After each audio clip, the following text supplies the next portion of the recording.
What's up, Worthy?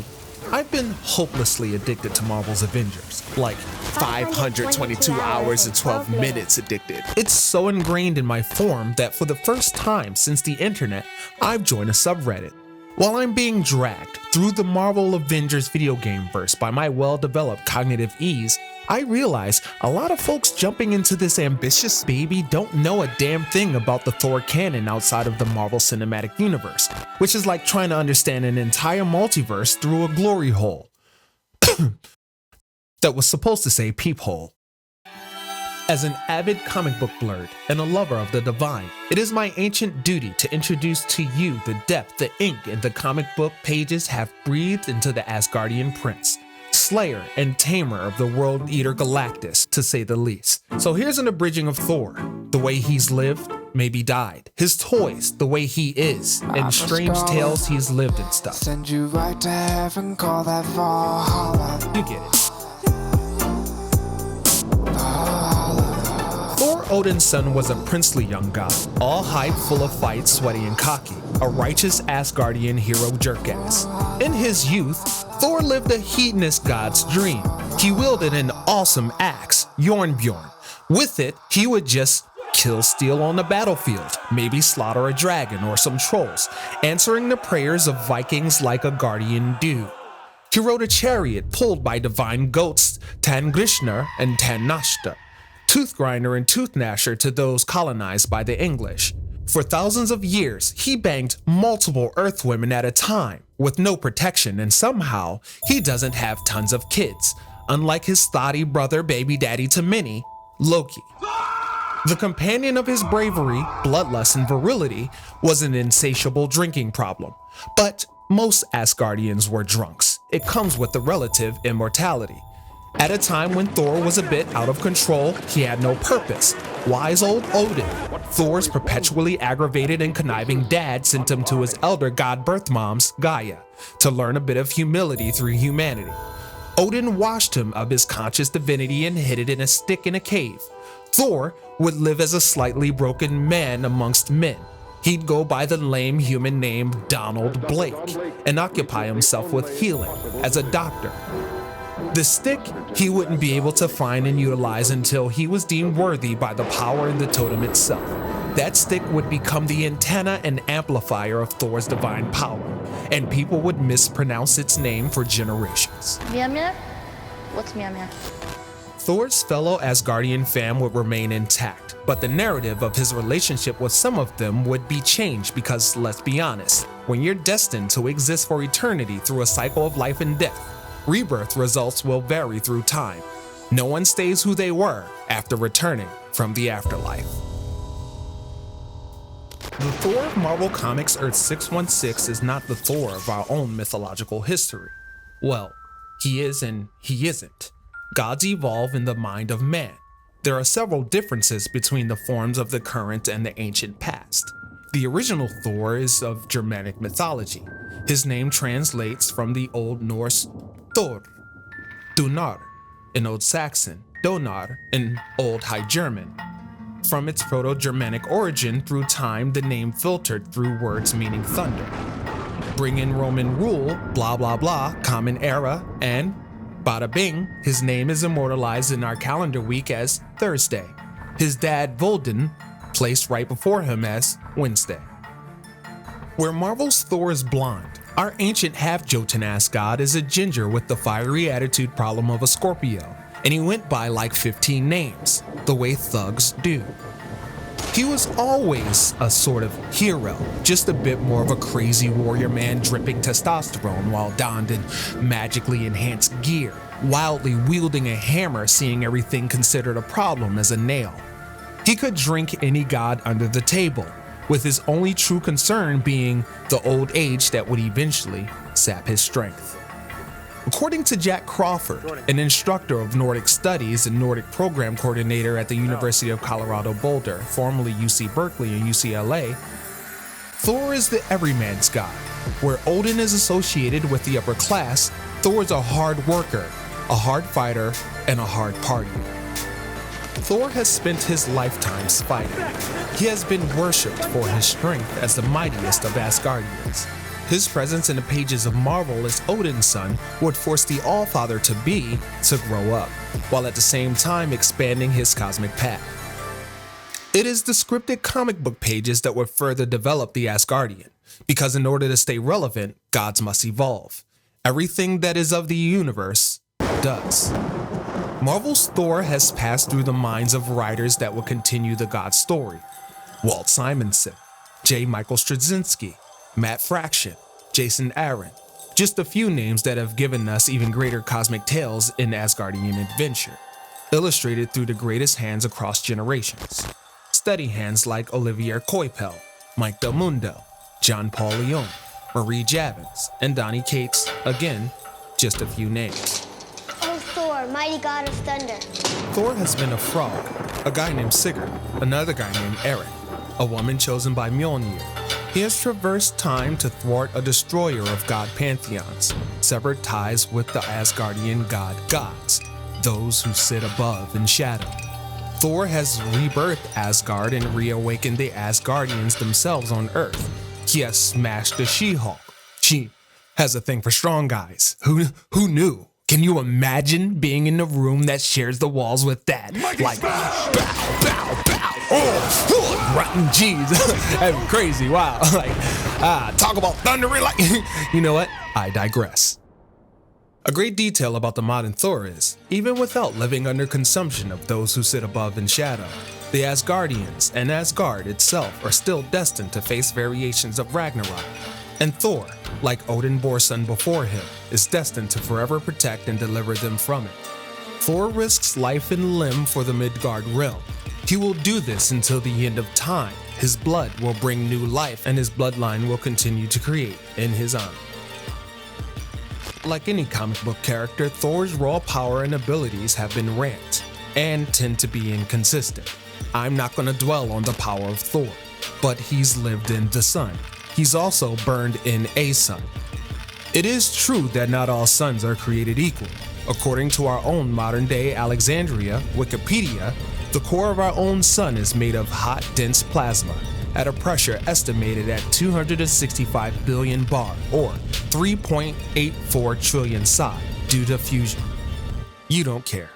So it wouldn't be a surprise that he has punched a being through a planet, or went toe-to-toe with the Hulk on multiple occasions, and can handle flying at unimaginable speeds across the stars, holding on to nothing but a psycho mallet.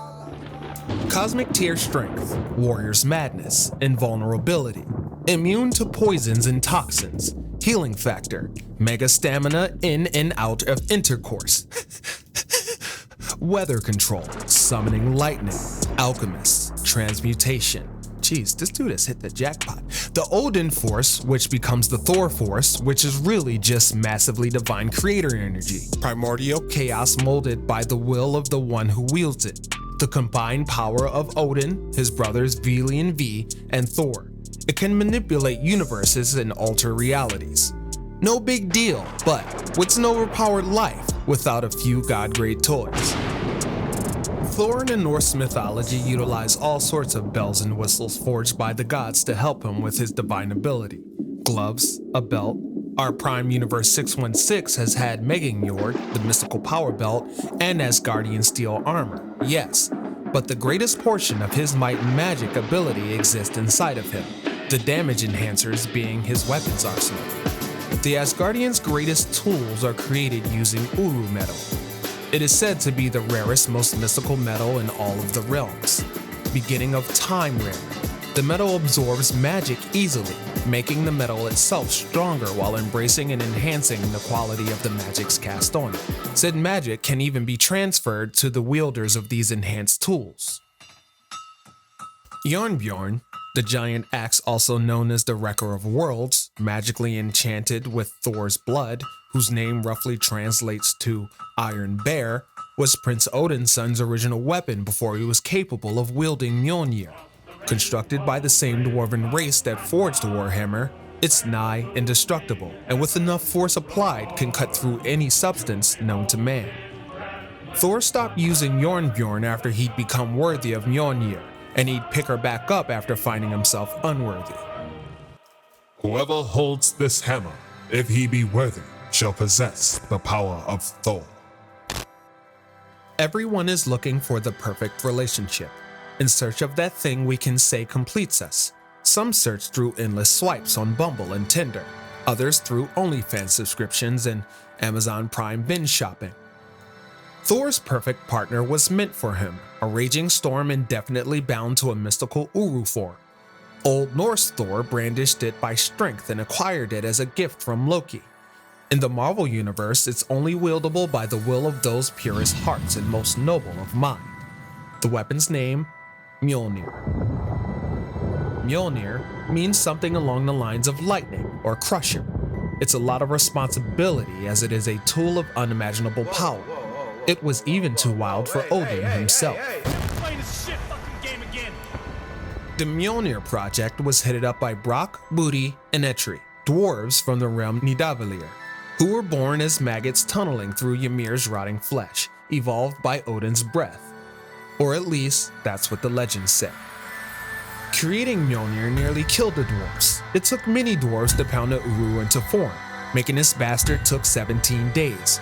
It's said that 𝖎𝖓𝖌 used the heart of a son to forge the hammer's mold. This process of creation is the reason for the fifth extinction. It shook Asgard, mountains crumbled, other mountaintops on multiple planets oozed lava. The weapon was blessed by the Allfather with Asgardian enchantments and the Odin power. She is designed to become stronger with time. She would be the unbreakable breaker of all things and a curse upon evil. Mjölnir is more than just a hammer. She is as prominent and important to God as Thor Odinson himself, a measureless antenna multiplying Odinson's own native god abilities. With hammer propulsion, Thor can fly across galaxies with ease, quintillion times faster than the speed of light, the way kids with dirty towels tied around their necks could only imagine. As a partner, she revels in Thor's every command to the best of her abilities without sharing the gift of having any human limbs. The unstoppable pet rock, empowered by the oldest ancestral gust. Like a divine perpetual motion machine, she feeds Thor's thunder and he feeds her primordial storm.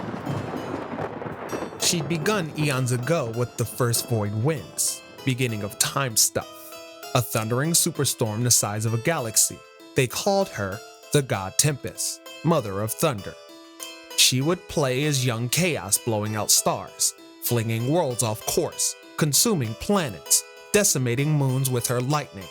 She met her match in the Allfather Odin after setting her sights on the shining enclosure of the gods, Asgard. Their battle would rage on for days, that would turn into weeks.